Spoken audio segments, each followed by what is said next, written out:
మీరు ఏమన్నా ఉందమ్మా వాణి గారు? థ్యాంక్ యూ అధ్యక్ష గారు.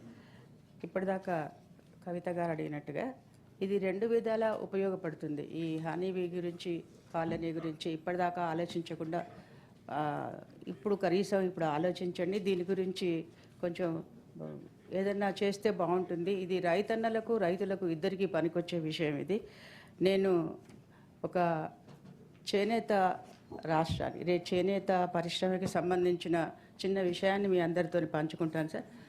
అక్కడ ఇది వావిలాల ఖాదీ ప్రతిష్టానాన్ని చాలా ఏళ్ల కింద ప్రతిష్ఠించబడింది. సో ఇక్కడ ఇది కేవైఐసి కింద ఉంటుంది, ఖాదీ విలేజ్ ఇండస్ట్రీస్ డిపార్ట్మెంట్ కింద ఉంటుంది సార్.